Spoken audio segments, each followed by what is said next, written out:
Sanibonani mthwakazi omuhle, salamukela njalo kwesinye isiqephu sethu sezindaba kumsakazo we-Citizens Movement Radio.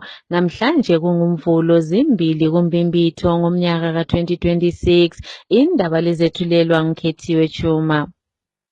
Ngesikhangele kwesihamba phambili namhlanje, uMongameli uChamisa ukhuluma ngokuqhubeka kodlame kanye lokwephulwa kwesisekelo sombuso lapho ethi sokudinga abantu bamanyane. Sokube lentukuthelo enkulu evela ezakhamizini ngemva kokuhlaselwa kukaMatuku kanye lamalunga e-NCA. Umhlaba wonke umimazonzo njengoba ilizwe lase-Israeli kanye leleMelika lihlasele i-Iran. Nanzi indaba zethu ngokugcweleyo.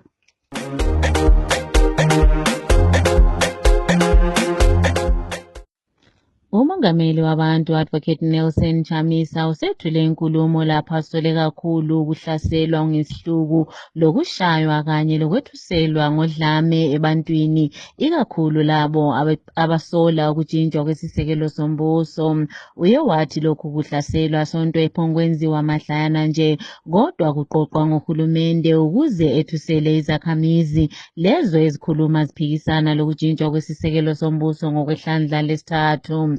Umongameli uChamisa uye wasola njalo ukuhlaselwa kukaProfesa Olavmo Matuku kanye lamalunga ebandla lakhe. Lokho atheka kulabuntu. Ekhuluma ngaphambilini umongameli uChamisa uye wamemezela ukuba kakube lokumanyana phakathi kwebandla eliphikisayo ukuze kumiswe ukujinjwa kwesisekelo sombuso. Ake simzweni ekhuluma.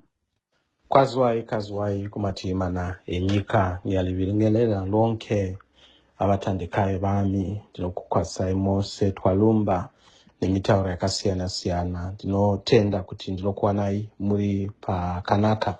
Hongu tine matambudziko munyika asinzwisisai. Vazhinji vanondifonera vachitaura neni, vanenge vachibvunzawo vachiuyawo kumaofisi kwedu kuti ko taapapi, tiri kubvepi, tichiendepi. Tikati aiwa pfavirai ngoma usiku hurefu. Zvataitaura zviya, zvatakakuudzai zviya kuti ava tinogara tichivakunda havatikundi zvabuda pachena. Mutyutyu kwavari kurakidza, kutya kwavari kuita sarudzo kunorakidza kuti havadi sarudzo zvachose. Munoziva kana ukamborohwa nemheni chero kangotanga kuti saka unotanga kumhanya nokuti unofunga kuti ndakupamwazve. Ndosaka makuda kuona zvavada kuita kutiza vanhu nokuti kuita kwavo ndekokuziva kuti vanhu havavatsigiri uye havasarudzwi nevanhu zviri pachena. Ndosaka vachiita mhirizhonga, kumbunyikidza, kumanikidza, kuenda kunonyima vamwe vanhu chikafu, mbeu kana kuti mafertilizer munyika mose. Zvese izvo zvinoitwa nevanhu vasina sarudzo uye vasina kuti vanodikwa neruzhinji. Saka hai ngatibatanei hama dzangu vazhinji hamusati manzwisisa kuti tiri papi.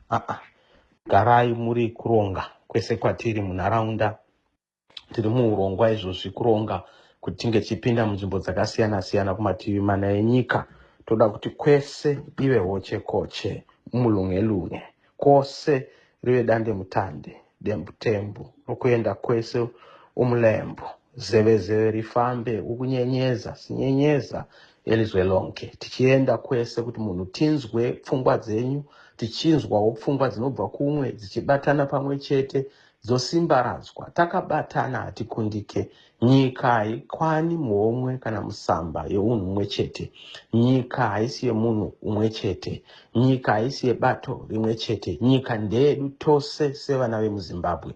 Ndizvo tinoda kuti kana tichitaura zveZimbabwe hakuna unogona kunotaura ari mumba make kana kuti ari mukicheni make obva auya kuti ndo zvaakuitika munyika mose.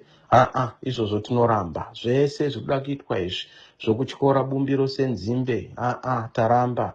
Zvose zvikuda kuitwa izvi zvokuenda uchinoputsa constitution kana kuti nyika seuri kuputsa matamba emuto wako uri pamba pako, kwete. Saka izvozvi toda kuti munhu wese ngaanzwisise shoko iri.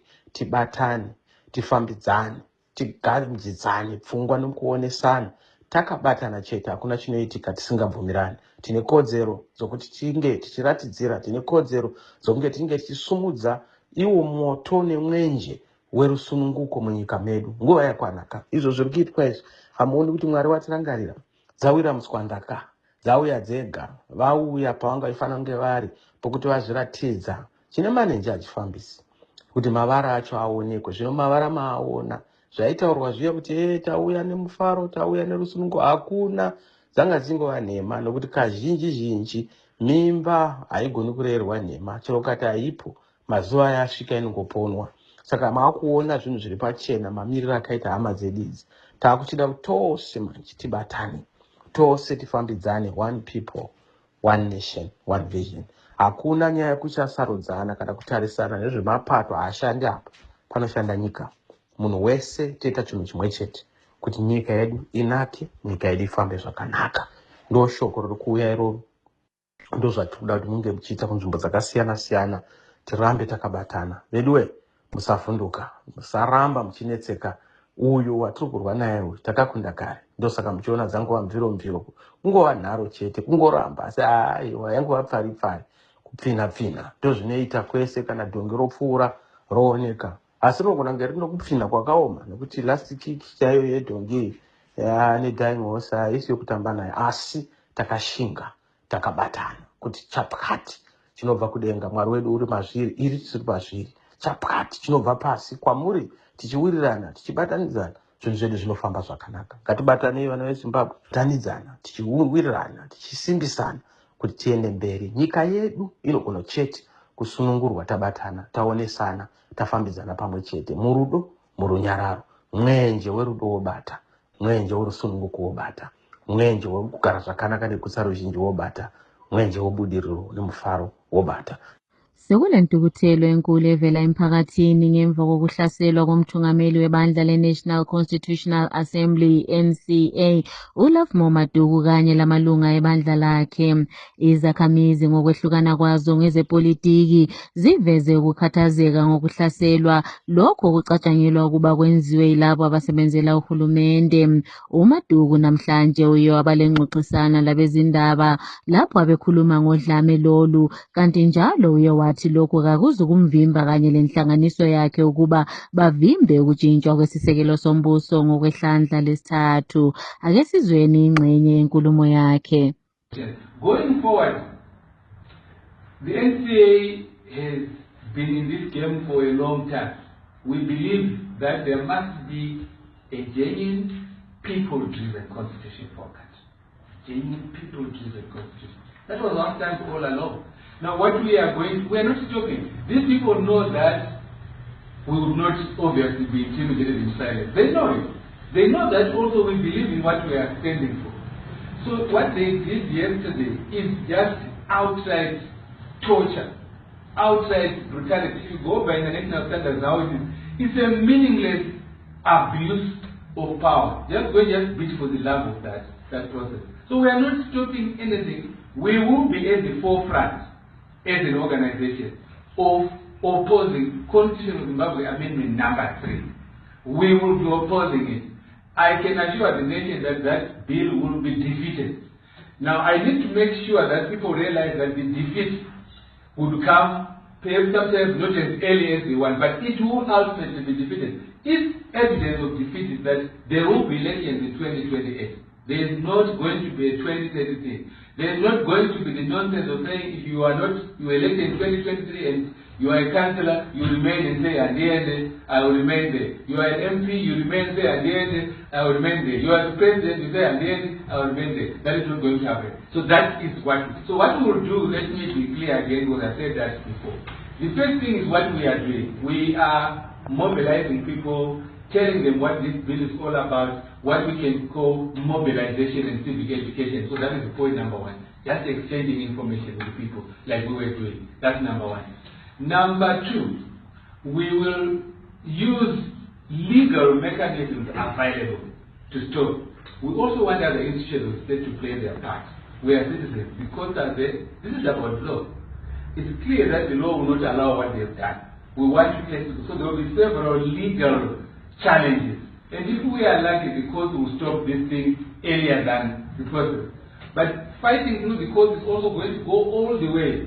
And let people not lose hope. Let's say they still pass something in Parliament and say we've approved the two-thirds, and they send it to the president. That doesn't stop the fact that it is unlawful for a sitting president to benefit from an amendment. So 328, Section 328 something will still apply. So we can even challenge the amendment when it has already been signed into law and it can still be nullified. So people shouldn't lose hope, but we don't think we'll reach that far. There's also the challenge which will come where even if they succeed, we say we want a referendum. So the court can help. So the court can be very helpful at least 3 stages. Now before the 90 days are up, we might have a court challenge that can stop that. We've seen some of the challenges. Even after the 90 days, we might still nullify whatever is passed by Parliament, and then we can also enforce a referendum. So that will be the second stage, challenging that. If that fails, third stage, even if they were to pass it into law and say that they are there, we will be opposing them day in and day out and telling them that you are an illegitimate government. So come 2028, I'm just giving the public that view. Let's say in 2028 we end up with them in government without an election. They should expect that from that time they will be regarded as an illegitimate. So there will be a campaign of illegitimacy. So they won't enjoy that 2-year period that they are giving themselves. They won't enjoy it. They will be beating us up again, killing people, and so on. Let them kill people in the name of not wanting to meet the people clearly. So the NCA is there. I would say also, as I close, that the NCA is ready to work with other organizations who are similarly minded. So we are really open now to be able to do that. We have a place here, and there are other people with places as well. We will be able to give space for meetings here, and just again telling the police loud and clear, those meetings will be lawful. If you have a meeting taking place within the, we'll close our door and have our meetings inside. And when we have those meetings, it is our choice, it is our freedom as an organization to invite any of our friends here. So you should expect that the meetings here if people choose this place as a venue. Usomlomo webandla eliphikisayo uPromise Mkhwananzi sesole kakhulu lokhu kuhlaselwa lapho watheka kulabuntu uthi lokhu kuveza khona ukuba uhulumende uyesaba izakhamizi. Ake sizweni uMkhwananzi ekhuluma.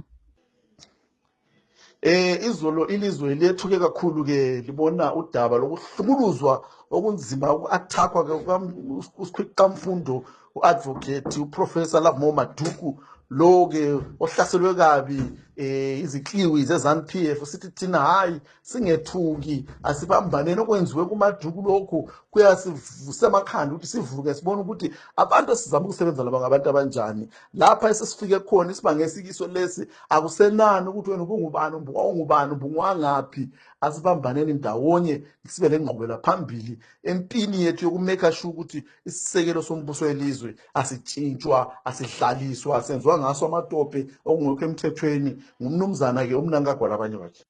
Ngokusebenza bebambisene ilizwe laseMelika kanye lelase-Israel liqale ukuhlasela ilizwe lase-Iran ngokubhomba lapho bethi bavimba ukuqhubeka kokusetshenziswa kwenuclear. Ukuhlaselwa lokhu kuqale ngoMgqibelo ekuseni kanti njalo kushiye esinye isiphathamandla esingumthungameli kwele Iran ebhubhile u-Ayatollah Khamenei kanye lezinye iziphathamandla. Usaziwayo wezokuthengiselana u-Obed Masaraure uthi umongameli waseMelika uDonald Trump indlela abusa ngayo kuza kuphambanisa ilizwe lonke jikelele. Ake sizweni kaMasaraure ekhuluma. President Donald Trump and his Zionist allies are pushing the world to the edge. The world will soon be engulfed in a war that we can't really be able to stop. Why? Because President Donald Trump and his friends in the military-industrial complex in America want to make profits at the expense of the lives of working people. There is the lies that Iran is to be stopped from pursuing a nuclear program. It's clear for everyone who has a bit of a mind to realize that this is all fictitious. What is at stake here is the pursuit of profit by those people, the handlers of Donald Trump, the pursuit of dominance by Netanyahu and his colleagues in Israel. But the world cannot be forced into a war because of these stupid ambitions. We are calling upon all working people across the world to speak with one voice, to say we do not need a war. A war has never solved anything. Donald Trump cannot tell us that he's trying to bring peace to the world by engaging in these endless wars. We know what he did in Venezuela, what he's doing in Iran. He will soon be doing the same in Zimbabwe. We don't need Trump to intervene in the world's problems. Each and every republic has a sovereign right to decide how they want to resolve their internal issues. Here we're battling with the dictatorship of Emmerson Mnangagwa, but we'll be able to deal with it in our own way. We're dealing with Amendment number 3, we'll defeat it in our own way. We don't need Donald Trump. So we are calling upon the working people across the world to start getting to the streets demanding peace. The slaughtering of Ayatollah Khamenei reminds us that the mighty still believe that it is always right. But we say every nation, every person, we still have sovereign rights, we have the sovereignty to decide the destination we want to pursue. Omunye wabathungameli babasha kubandla eliphikisayo uThapiwa Nashe Choruma uthi kule ngxoxiswano ezikhona phakathi kwabantu abasha ngokujintshwa kwesisekelo sombuso ngokwehlandla lesithathu. Kungxoxiswano yakhe abelayo lomsakazo weCitizens Movement Radio, uChoruma uthi kule mzamo yenziwayo ukuze baqinise abantu abasha ukuba bananzelele kokwenzakalayo elizweni. Uye wakhuthaza abantu abasha ukuba baqhubeke ngokusekela ubuthungameli bukamongameli uNelson Chamisa lapho athe yikho kule khono khona eliza kuletha utshintsho elizweni. Ake sizweni uChoruma ekhuluma. Sevechidiki vana veZimbabwe tiri kuzeya nyaya yeConstitutional Amendment Bill number 3 inova yakagazetwa neParliament of Zimbabwe. Bill iri rine maareas akawanda atiri kupokana nawo isu sevechidiki anosanganisira number 1, simba rekuvhotera president. Simba rekusarudza president richange rava kuparliament richibvisa ruzhinji rwevanhu va 15 million against 400 parliamentarians. Tiri kuona isusu kuti simba iri richange richireva kuti MP1 achange achimirira 40,000 people, zvinova zvisiri fair kwatiri isu sevechidiki.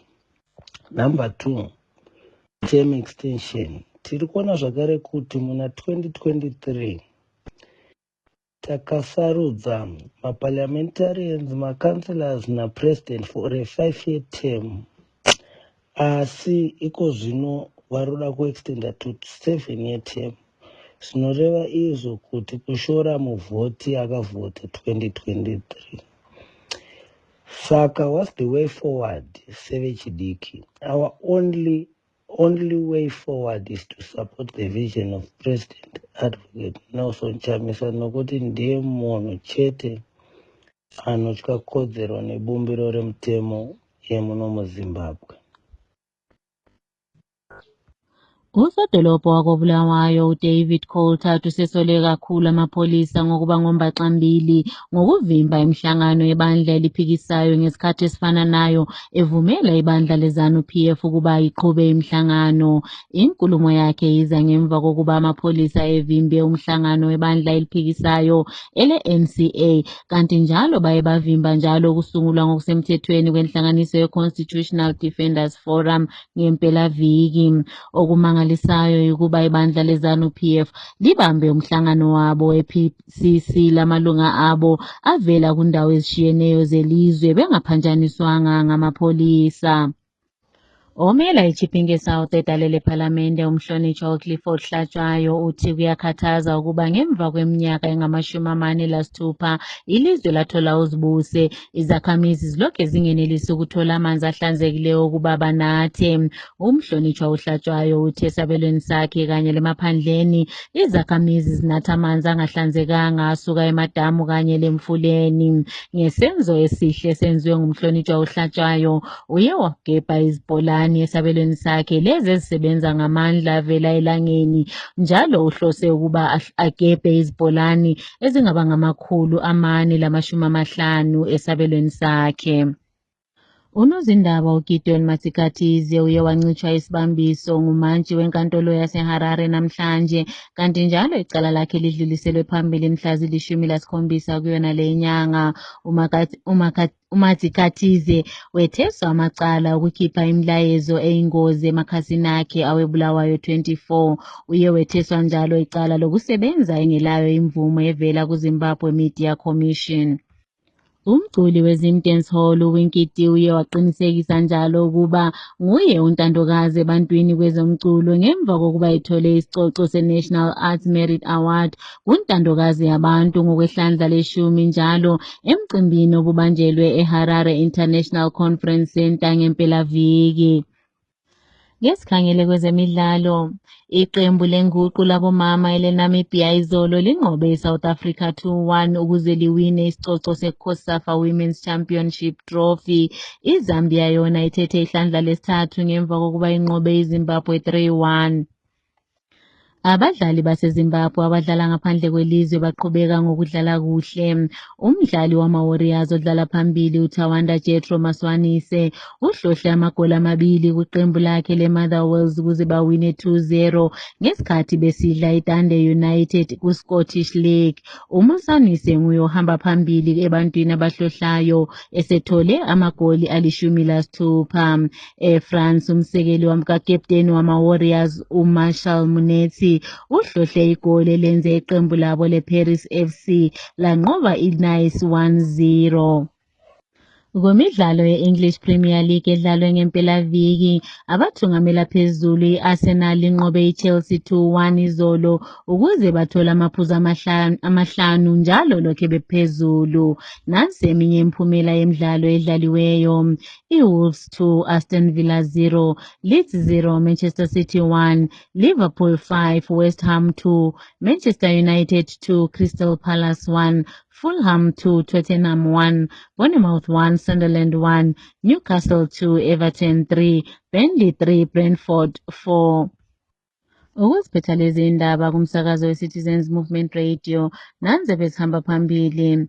uMongameli uChamisa ukhuluma ngodlame oluqhubekela phambili ngesikhathi kule nxushunxushu yokutshintshwa kwesisekelo sombuso, njalo ukhuluma ngokuthi abantu bamanyane. Sekule ntukuthelo enkulu evela ezakhamizini ngokuhlaselwa kukaMaduku kanye lamalunga ebandla le-NCA. Umhlaba umi mazonzo ngesikhathi ilizwe lase-Israel leMelika lihlasela i-Iran. Siziphetha lapha lezi indaba.